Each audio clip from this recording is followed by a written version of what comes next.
రోజు రాత్రి ఎలాగైనా సరే ఈరోజు డైమండ్ అట్టా ఒకటి తీసుకురావాలి. రూపం మార్చుకొని వెళ్ళాల్సిందే. నేను రూపం మార్చుకున్నప్పుడు తేజాకి అనుమానం రాదు.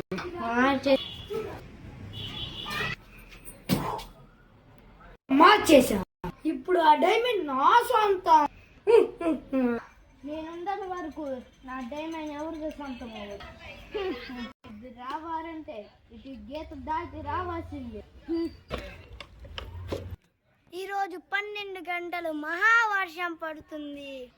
ఇక్కడ మొత్తం మునిగిపోతుంది. అప్పుడు పెద్ద పెద్ద పాములు ఈ డైమండ్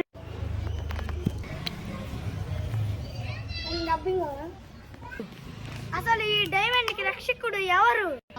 అసలు రక్షకుడు ఎవరో తెలుసుకుందాం. ముందు ఆ పాత శివాలయంకి వెళ్ళాలి.